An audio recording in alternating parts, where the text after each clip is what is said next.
নমস্কার বন্ধুরা, তোমরা সবাই কেমন আছো? আশা করছি তোমরা সবাই খুব ভালো আছো। তো আমরা তো চলে গেছিলাম দীঘাতে, আর দীঘার প্ল্যাটফর্মটা যে কতটাই বড় সেটা তোমাদের সাথে একটু শেয়ার করলাম। তো দীঘার প্ল্যাটফর্ম থেকে আমরা বাইরে যাব, একটা গাড়ি ধরবো এখান থেকে রুমে পৌঁছে দেওয়ার জন্য। রুমটা তো বেশ অনেকটা দূর। তো যাই হোক, তোমাদের দাদাভাইরা গাড়ি দেখতে গেছে আর আমরা একটা জায়গায় দাঁড়িয়ে আছি গাড়ি ধরবো বলে। তো আমরা গেছিলাম টোটাল 14 জন। তো একটু বড় গাড়ি লাগবে, কারণ সবাই মিলে একসাথে একটা জায়গাতেই যাব। তো সেই মতোই তোমাদের দাদাভাইরা একটা বড় গাড়ি নিয়ে আসলো, আর ওখান থেকে কিন্তু গাড়ি করে আমরা সোজা চলে গেলাম হোটেলে। এই হচ্ছে আমাদের হোটেল। তো হোটেলটা কিন্তু আমরা আগের থেকেই অনলাইনে বুক করেই গেছিলাম। তো হোটেলের আমাদের রুম ছিল টোটাল 4টে, আমাদের নিচে 2টো আর উপরে 2টো রুম ছিল। তো আমরা কিন্তু নিচের একটা বড় রুম নিয়েছিলাম, কারণ একটু নিচ থেকে মানে সিঁড়ি ভেঙে ওঠা নামা করতে তো একটু কষ্ট, সেই জন্য আমরা নিচেই নিয়েছিলাম।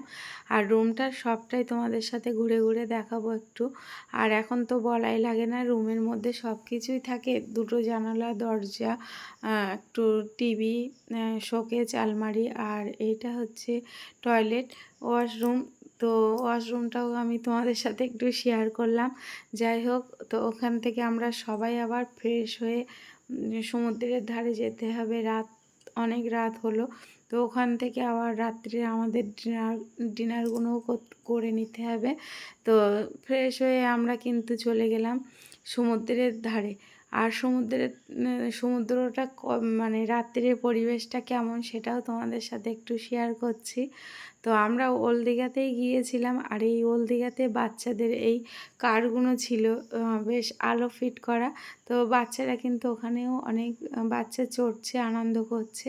তো ওখান থেকে আমরা রাত্রের ডিনারটা সেরেই আবার রুমে চলে গিয়ে ওখান থেকে বিশ্রাম নিয়ে রাত্রে পরের দিন সকাল ঠিক 5টার দিকে হাঁটা পথ, বেশ আমাদের হোটেল থেকে মোহনা অনেকটাই দূর, চলে গেলাম মোহনার সব সুন্দর যে প্রাকৃতিক দৃশ্যটা সেটাও কিন্তু আমি তোমাদেরকে একটু তুলে ধরলাম।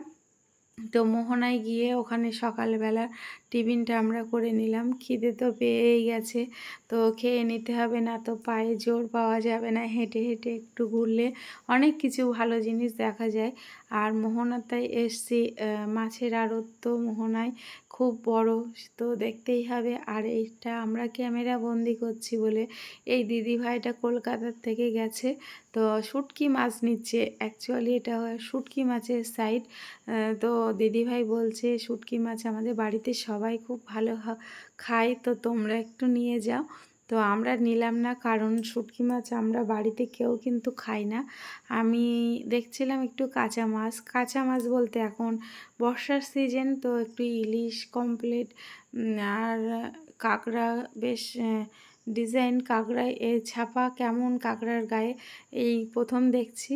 তো অনেক রকম মাছ ছিল, কিন্তু অনেকটাই দাম, আমরা কিন্তু নিলাম না। তো আমরা আবার রুমে চলে এসে সব আবার রেডি হয়ে সমুদ্রের সামনে চলে আসলাম। সবাই একটু সমুদ্রে তো স্নান করবে, মজা করবে, সেটাও তোমাদের সাথে আমি ক্যামেরা বন্দি করলাম। তো যাই হোক, দূরে আমাদের ছেলে, তোমাদের দাদাভাই সবাই নেমে গেছে, আমরা একটু ভিডিও সেলফি তুলছিলাম। আর এখানে খুব মজা করছে, সমুদ্রে যা হয়, নামলে খুব এনজয়, তখন তো আর বোঝাই যায় না। তো আজকের ভিডিওটা এই পর্যন্ত, তোমাদের কেমন লাগলো জানিও। টাটা।